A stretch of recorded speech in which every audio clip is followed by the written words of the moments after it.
Well, welcome everybody, and thanks for coming to today's webinar on Advantage Proofing. We're going to be doing this webinar live, so if you do have questions as we go through this, please put your questions in the Q&A tab, and we'll field those, and at the end of the webinar, we'll be going through all of those different questions that come up.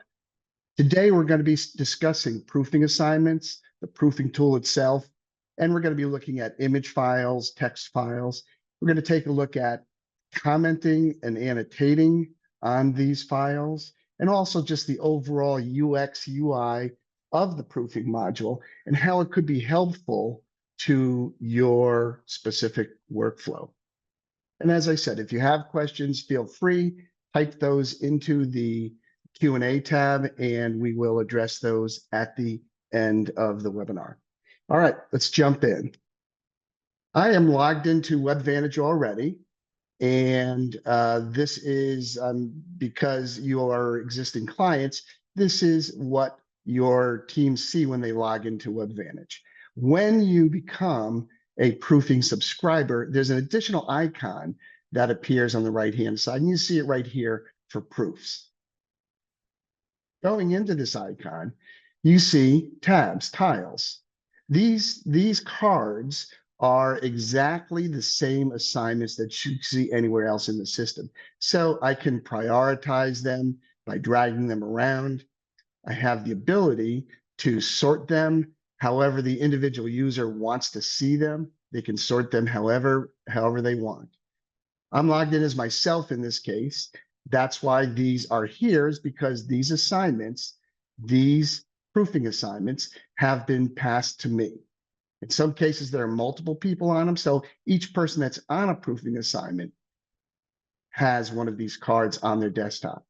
And as I said, these are just cards. So all the things that we already have built into the assignment structure of the system holds true. If I needed to put time on it, I could simply click on the clock and add time. Let's open up one here. And as you see, this is an assignment. I'm going to point out the differences between a proofing assignment and just a regular assignment in the system. So everything is the same as a regular assignment. It's to a specific job number. So I could always go back and reference this proofing assignment in a job number. I could set start dates, due dates, priorities. Here's a couple of the differences. Notice in the assigned to, I have this assigned to 2 people, and one of those people have approved it. So the proofing tool is also an approval tool. Another difference is right under that, there's an additional box for external reviewers. This is so I can include a client or a freelancer or someone outside the agency to review a proof. When I put their email address in there and send it, they actually get an email with a hot link that takes them directly into the proofing tool. In the bottom tray, also, you see thumbnails of the images that are uploaded. If I click on the thumbnails, also the comments will change. These comments are synced directly to the proofing tool. So when I make comments in the proofing tool, they will appear here in the assignment. As I add additional art, they'll just stack up in this bottom tray. And as you know, I can add it by simply dragging it into the spotted box at the bottom or selecting files and then navigating to it. So you see this is basically an assignment, but it's a proofing assignment with a couple extra nuances because it is a proofing assignment. Let's go directly into the proofing tool. Okay. When you first log into the proofing tool, it's always going to show you the image that was the last uploaded. So in this case, it's going to be the right-hand side one in this bottom tray. This tray corresponds to the tray that you saw in the assignment. And as you add versions of it, other pieces of artwork, they all will stack up in the bottom of this tray.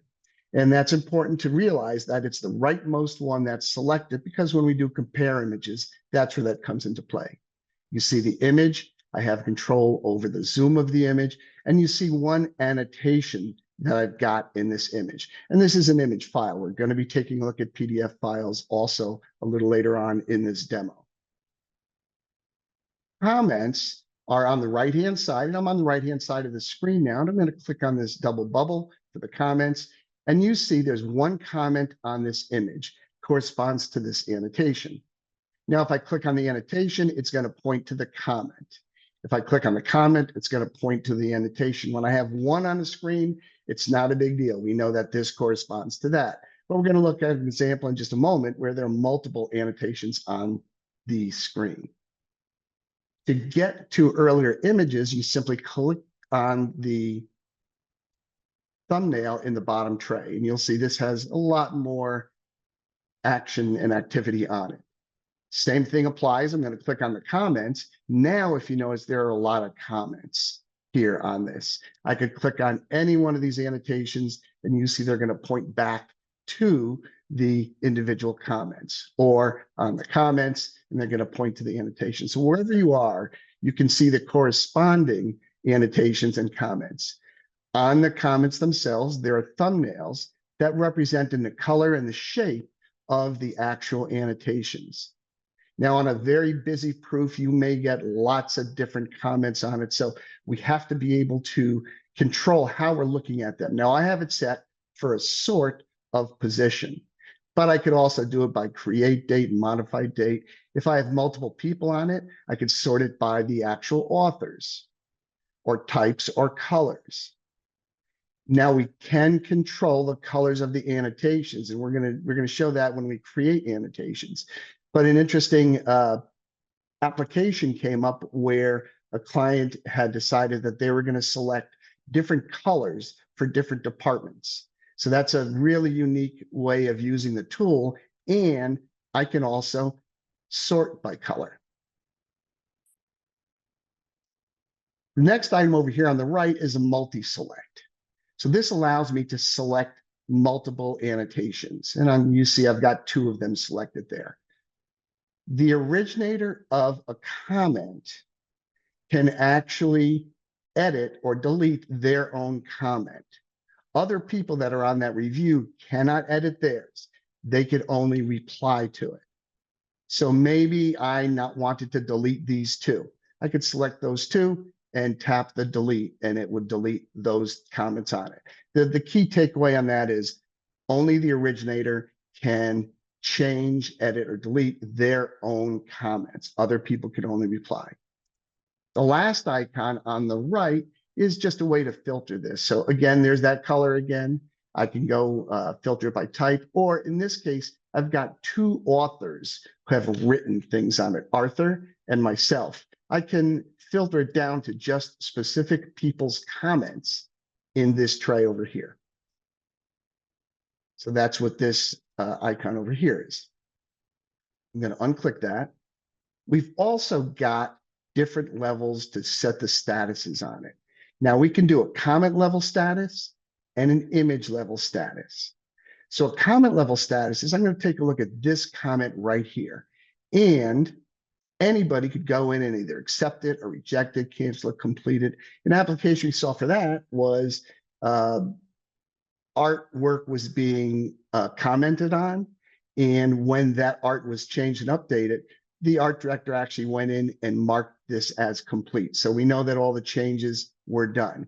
But this is the comment level status change, and I'm just going to accept that one. And you see it's accepted, gives me a thumbs up, and also that accepted is in the actual assignment. So anything I do here, if I put replies, comments, accepted, all that is synced back directly to the assignment, and you will see that in the actual assignment comments. The other level of status is at the image level. So I'm on the far right-hand side of the screen now, and I'm going to click on this eye in the circle, and you see Arthur has approved this image. This is at the image level. The individual users that are assigned this can approve, defer, or reject the image. And this becomes very important when we start talking about workflows and routed assignments. But the thing to remember is this is at the image level. When I'm here, this is at the individual comment level. So we've got two different levels of approvals that we can do in the actual comments of this. Okay, the annotations themselves are very, very easy to do. So I'm going to shift over to the center of the screen now. In the center, and we have annotate, shapes, and measure. Annotate, we're going to talk about a little later on because those are more text tools. So let's stay with shapes for now. In shapes, I can create square shapes, circle, portions of a circle, polygons, arrows, and you also do have the control over the color of them. So let's just do another square here. Select the tool, draw the square, and then I could put my comments in, maybe put a logo here.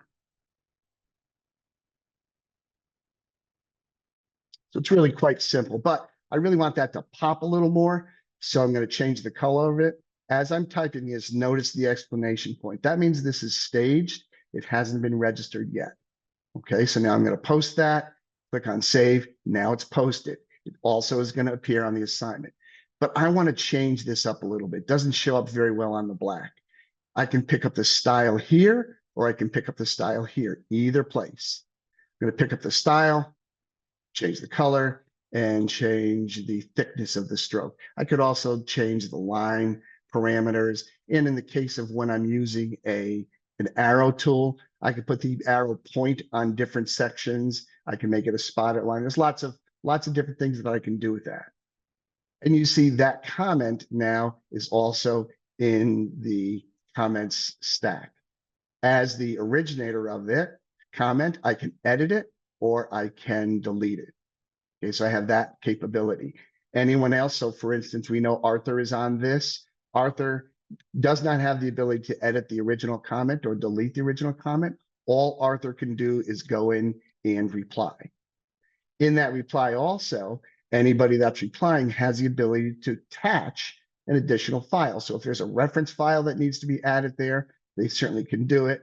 And then after they make that reply, they click on the send arrow, and that becomes a stack in the comments, the stack of comments.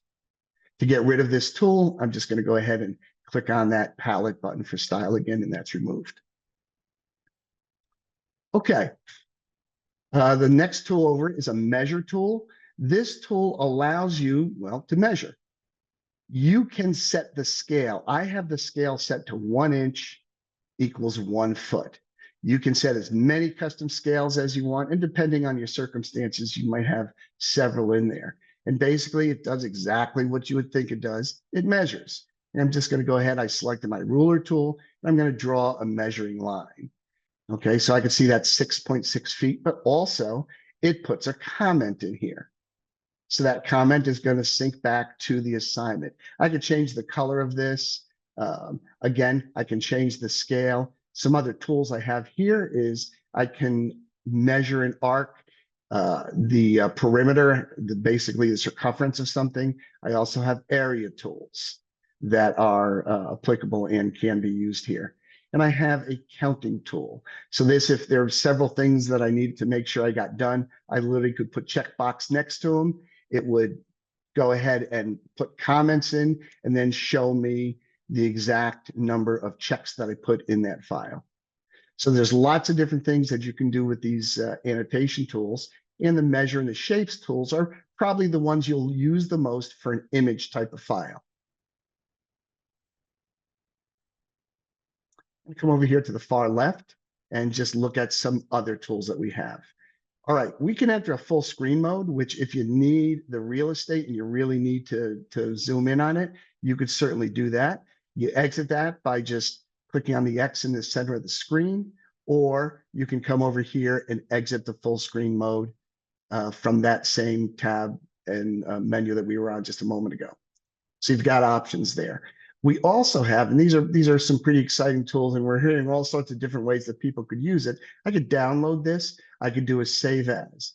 Now, and a print. In these tools, I have the ability to save the image with annotations and or comments. So I could just go ahead and do that, include annotations and comments and save the file. And what it does is that's it. It made a PDF file for me and dropped it in my download folder. So that is just a PDF if I needed to communicate that to the client. Or if I wanted to communicate that to the client, I certainly can do it that way. Or like we saw earlier, I could use the external reviewer. So both of those are ways that you could communicate with outside people. All right, I'm going to close this image down, and I am going to open up another one. Now, this is a compare that we want to take a look at, and this is PDF. So these are PDFs that I uploaded earlier, and in this case, I've got two also that I've uploaded, and it's just going to me. To add someone to this thread, very simple, just select them. And that's it. Now, Courtney is going to get a tile on her desktop when I save this for her to review this proof. So it's very easy to add or remove people. And here's that other spot I was just talking about where I could include an external reviewer. I'm going to go into the proofing tool. There's not a lot of comments on this right now. Get out of my measure tool. And if I look, I have some comments on page 3 on this document, and it's the right-hand one that's selected, the revised one. But now all of a sudden, the annotate button seems to make more sense. These are more, I call them proofreader marks. So if we look at the buttons across on the left, all of a sudden now, because this is a document in multiple pages, I have a page navigator. So I can go from page to page, I could flip the page, I can delete the pages, and I have this page navigation tool that allows me to really work my way through these document type of files. The next tool over, again, it's more page management. Here, I can rotate it again. There's another full screen option. I can do it from here. But what I want to talk about here is the compare pages. The system will automatically take two PDFs and compare them to each other. So I clicked on the compare pages, and you see they're both now the right-hand image here in the tray, because it'll always open with that right-hand image. But I want to compare two images to each other, two documents to each other. You may have a whole stack of PDFs here in this bottom tray. I have two. I'm going to compare it to this one here, and that's the other one. They look very similar. I have individual control over the zoom, so I could compare them to each other. Maybe I'm checking proofreaders marks. But now also on the right-hand side, another tool has appeared. This is an auto compare. If I click on that auto compare, what it does is it compares the two documents to each other, and it shows me the differences. So everything that's highlighted in red is this image, and the green is this image. So clearly, then we'll go to the big one right here, possibilities, and the word is options. And it's going to show you that, possibilities and options. That's an auto compare. So you have that ability to auto compare PDF files. On an image file, I can certainly call up two image files and have them next to each other, but you're not going to get that auto compare. This is strictly at this point for PDF files. I'm going to go ahead and get rid of that for now. And I'm going to go out of compare mode. And let's go back to our original file, or the most recent file that I have right here. Let's talk about some of these tools. I don't have a lot of comments, just that one comment on page 3. To use the annotation tools here, these are basically proofreaders tools. Let's say I needed to highlight something. You literally grab the highlight tool, highlight what you want, click on it, and make your comment. And you see, in this case, it's going to show you exactly what you've highlighted. I've highlighted the word advantage. And I'm going to say bigger and bolder.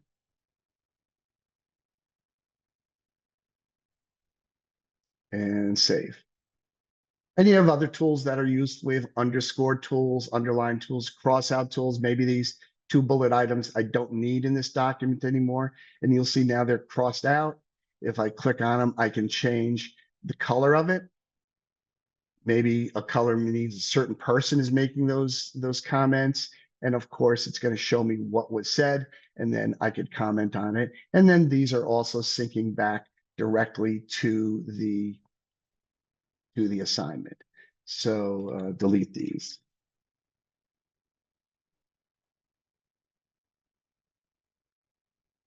And we'll get rid of our style palette there. Underscores, we have a freehand tool. And okay, that was supposed to be a circle drawn with a mouse. Didn't quite work out. I think what I would do is I would use the shape tool if I really want to draw a perfect circle. So you do have that ability, but that's pretty normal when you're using a mouse to get kind of a weird circle like that. But that's why you have the shapes. All the tools, shapes, measure, and annotate, are for all images.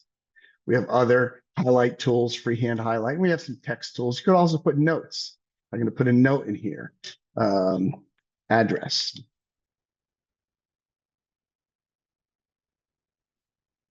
And I'm going to save that. Now, as I move this around, the arrow is going to stay with it and it's going to follow it. So you can add notes to it, to these images and documents, and wherever you happen to drop that note, that's where it's going to say. That's where it's going to stay.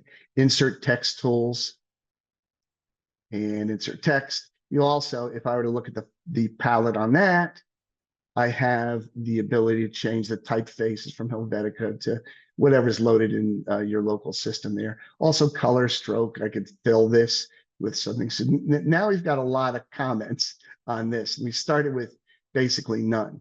The other tools that I didn't mention right here are an undo tool, a redo tool, and of course, an eraser. You have that. And those are just markup tools. I think what will end up happening is you'll end up using the same stack of tools over and over again. So you have all the options, but you may not use all the options. That actually will come as part of the workflow and how the tool actually kind of integrates into your existing workflow. All right, so that's a document, and these happen to be PDFs, DOCX files, RTF, HIF, EPS, they all work. Actually, I even had tested this with a PPTX file, and you can do PowerPoints and run them through this system also for approval and annotating. All right, I want to open up another type of assignment right now, and this is a routed assignment.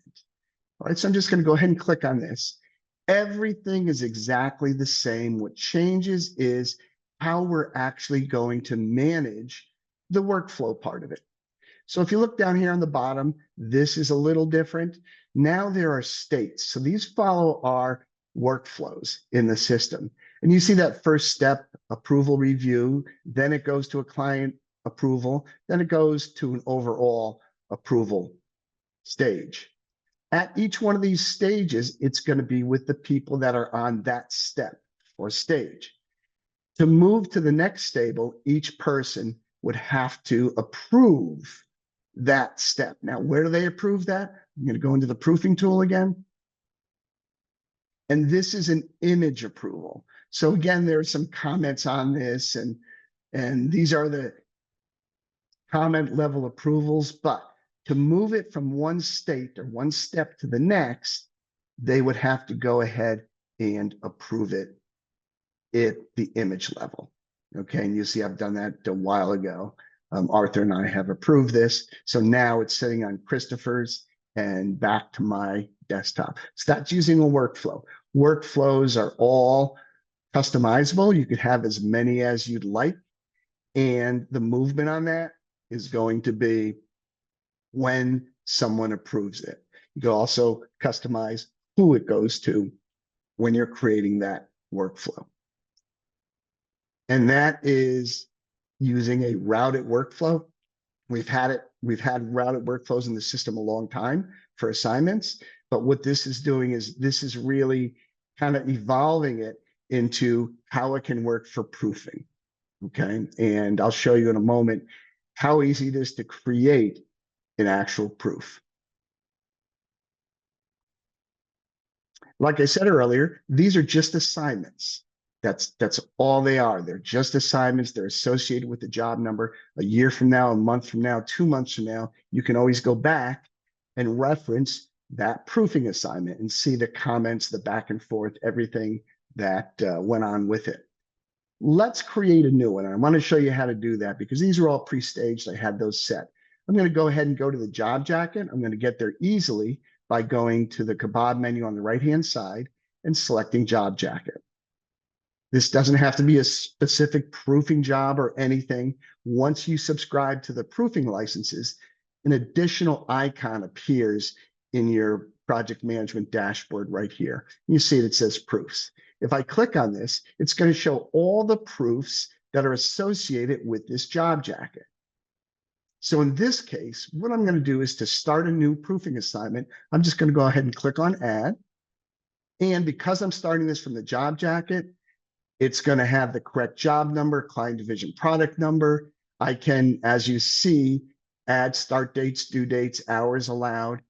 If I just wanted to send the proof out, I could just add the people and send it. If I want this to be a routed proof, I would just click on the route it, and that could be set as a default if that's something that you do all the time. Now I would select the actual workflow that I want to employ for this proof. And I've got 2 workflows created for this, but you can have as many as you like. Maybe it's departmental, maybe it's person, maybe it's title, whatever. But you can create your own workflows. You can do that right in maintenance, right here in WebVantage. I'm just going to do just a non-routed assignment, and I'm going to pass it to myself. And let's say I'm going to send it also to Claudia. She heads up our CS department. Now, to get the image into this proofing assignment, all I have to do is select the file. That's it. Now I have a Budweiser horses I'm going to use for this one. And that's it. Or I could drag the individual files into this spotted box at the bottom. And I'm going to go ahead and send the assignment. And that's it. That assignment is now sent to 2 people. It's already in the proofing tool. I could have opened it right there, but if I go and look, it's right there. There's that new card is on my desktop. I say spelled Budweiser wrong. And I'm going to go ahead and go into the proofing tool. By the way, I just want to point this out. This is all new programming that we've had. The team has worked really hard on making this fast and snappy. And this, by the way, I am in the actual production environment. So I'm using it in the same environment that you would be using it in if you're a hosted client. And you see it's very fast to move around. There's been a lot of time and effort spent to do that, but we'll make that orange. And to be perfectly honest with you, I have no idea what I'm going to say about circling the snout of a horse here, but I don't know. Why is this horse smiling?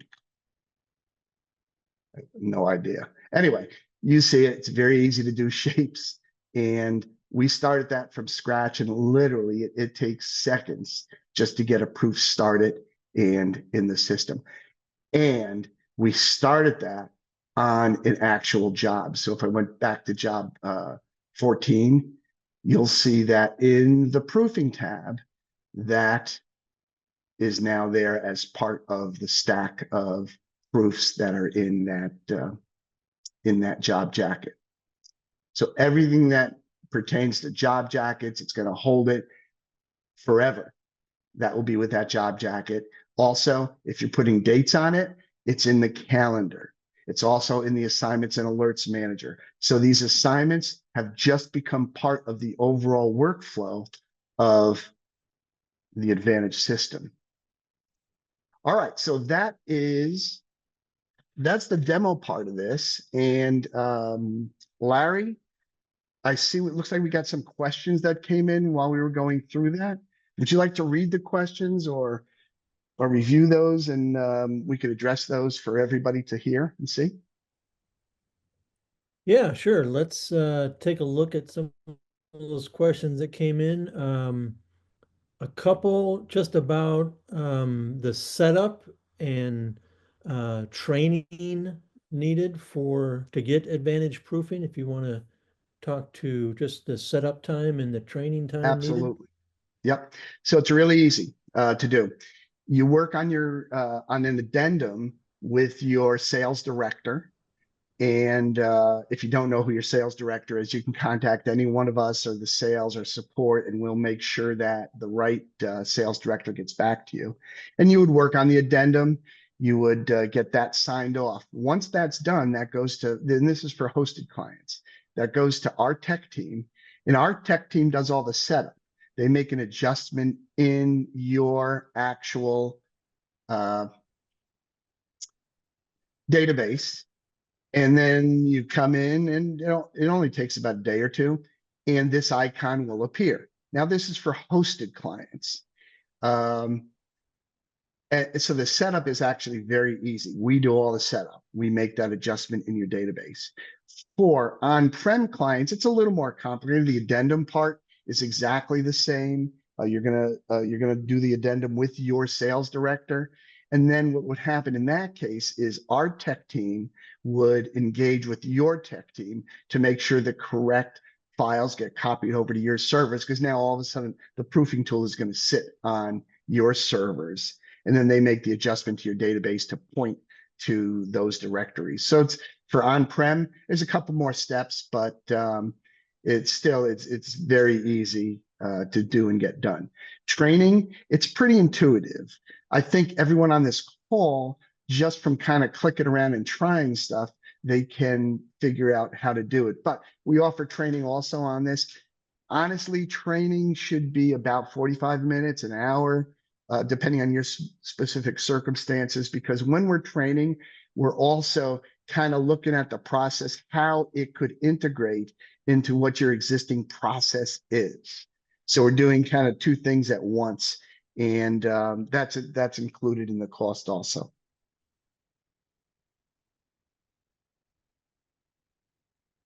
Great. We had a couple questions too about the files that were being used here. One is what's the largest size file that can be used, and then where are these files stored when you add them as a proofing assignment like that? Good question. Yep. So the files are stored in your document repository. If you've been on the system for any amount of time, you know that the document repository, everything we do ends up in that document repository. Same with the proofing files. The size of the files, that's limited to your individual settings. I believe it defaults to 50 megabytes per file, but that can be up to a total of 500. Um, so everything is stored in the document repository. Now, with the licensing, we realize that this is going to put more burden on the document repository. We also give additional space in the document repository for saving these files in there. And in addition to this, in preparation for this, uh, not too long ago, we released a document repository manager, which allows you to go in and manage the document repository. If you have files from 10 years ago, you may want to get rid of those, but that's all right in the maintenance in WebVantage. And so combination, we're going to give you more space for the document repository, and you have the document repository manager, which allows you to control what you see. And of course, you could always add more space if you find yourself running out. Not applicable to on-prem clients. They would just basically bolt on another hard drive and make sure it's pointed in the right direction to increase the size of their document repository.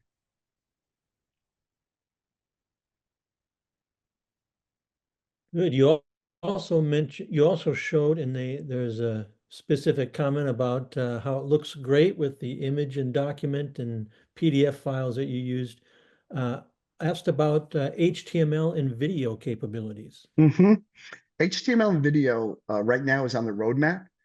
And there are a couple other projects that have taken priority over that, and they have to be done before we could open up the system for video and HTML5. HTML. In particular, we are hard at work right now on SSO, and that's past the development stage and is actually in the programming stage.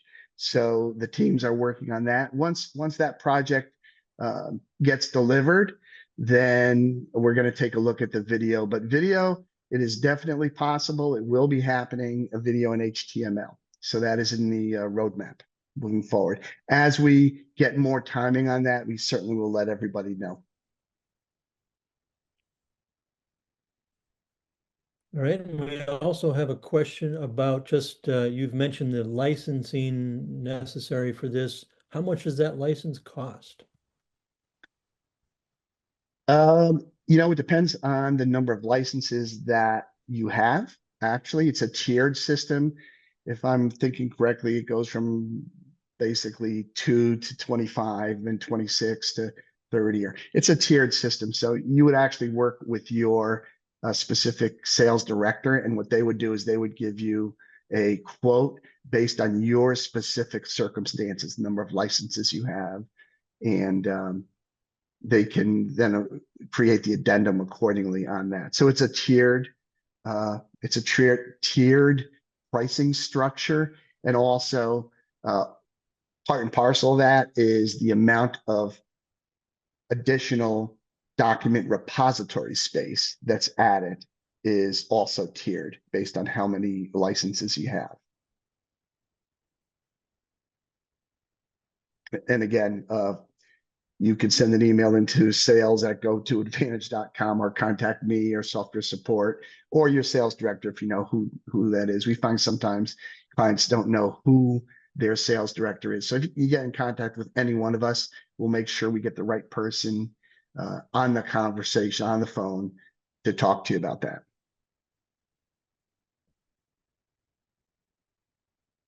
All right, then we had a couple questions about examples. One was you had noted the PDF download with the annotations and comments, and question about just seeing an example of that. And then also an example of what the experience of an external user might look like if, when they receive that hot link.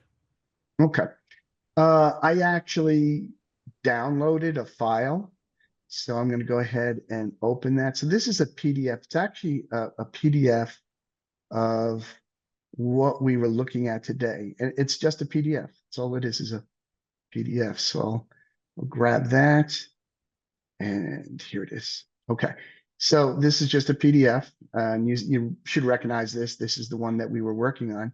And it's showing the comments that are in there and the annotations. If I roll over the actual annotations, it's going to show what they were referring to. So it's going to show the comments. It'll roll over on the right-hand side, and also page 2 of this. That was a one-page image. It was just an image, but in each case, the second page has all the annotations that are the comments that are referring to the annotations, and everything is going to be date and time stamped. So this can be actually modified if you want to modify it and send it to the client. Maybe you don't want the client to see everything, every single comment. So in this case, you're using your regular mail client, whatever you use for mail, Apple Mail, Microsoft, Gmail, whatever. And you're going to attach this PDF, but I may not want the client to see that specific comment because maybe I just don't want them to see it. So what I'm doing is I'm going to send them this marked up, annotated proof PDF, and then they'll have their comments and mark back and report back to us. That's a separate out of the system PDF. The other way is from within the proofing tool. There was this icon right here for external reviewers. Now, when you do that, when you use this external reviewers tab, they are going to see all the comments because they are going to get an email that looks I think I have one here. Yes, like this.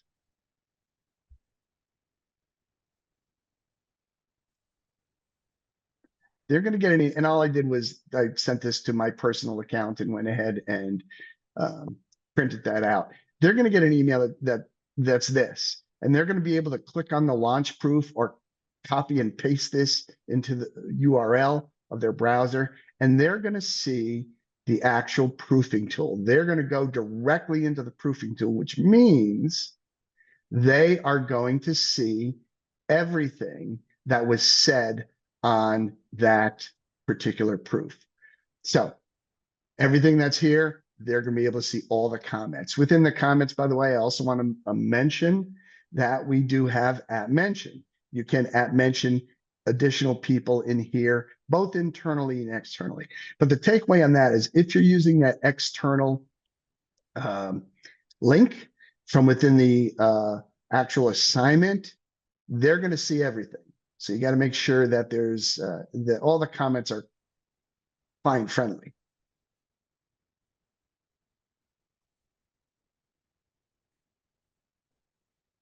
All right, and then we also had Excuse me. a couple questions about the approval process. Just would you be able to quickly show the approval process? Uh, and does it show when a review has been approved, has approved a document? And then also, um, and I assume this is regarding that approval process, does proofing work within a created project schedule instead of using the routed or non-routed assignment? No, proofing does not work within a project schedule. It is because it's a separate entity. What we found is in the actual schedule, you might have a task, because those are task assignments, that says proofing review. Now, in that case, you can use the speed keys to get to that specific proof, but these are separate assignments, either non-routed or routed, and still part of the same job jacket, same project and everything else. It's just a separate entity from the actual timeline. So you may have, again, task in that timeline that says proofing review. When it gets to that particular person, then they know to go either to the job jacket to get to that proof, or it's been assigned to them and they can go to their proofing tool. The other question you had was on an approval. So right here, this is on Christopher's desktop and my desktop. I'm going to go ahead and approve this right now.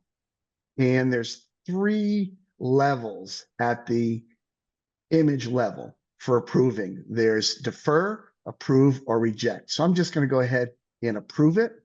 And now you see that that's marked as approved by me on today's date in this particular time. If I had rejected it, that stops the workflow right dead in its tracks. Whatever state that it's in, it's going to stop it. It's going to email everybody and let them know that something has to happen because Dan just rejected this. If there was another state where I was, it would automatically move to the next state, and the people associated with that state, the card would go to their desktop. If I deferred it, same thing. It goes to the next state, and those people associated with that state would get the card. Now, that's kind of a half truth there, because if I go back to this and I'm just gonna, you see the A next to my name? That means I've approved it. But if there was another state down here, it still would not go until Christopher moves it. So if you have multiple people in a state, everybody in that state has to approve it at the image level to get it to go. Quick fix is just to remove Christopher. That's it. Now, when I save and send, if there was another state, it would go to the next person. But when you have multiple people, it will not move until everybody on that state approves it at the image level. And Larry, I think you asked me 2 questions. Did I get both those? Yes, yep, I think we got them. Okay. And I think that is just going to recheck here. Um, And a question came up, can I assume that approvals, assignments, comments, etc., generate notification emails to those associated with the job? That is correct, yes. And we have, and I just mentioned this, but I'll mention it again, is full at mention capability in the proofing tool. If I were to do an annotation and then do an at mention, I have that functionality to at mention. You see also at mention external clients. So I could also at mention external clients, then of course, all my internal staff. And that's going to generate the appropriate emails to whoever I've either at mentioned or sending it to. And again, you see just kind of moving around how fast it is. It all happens very, very quickly, moving from image to image, from comment to comment. It all just kind of happens.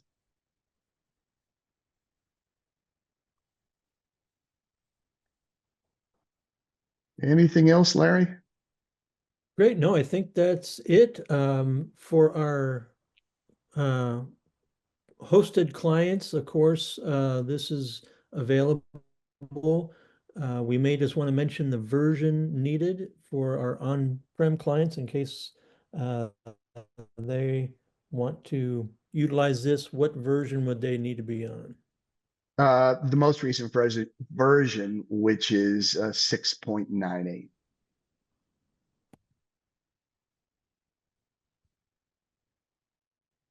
Okay, so that was the version that was released just earlier in the week. And it is available now. This is ready to go. And as you saw, I'm doing this right in the production environment. So this is not a staged environment or anything else. This is live, and it's available right now.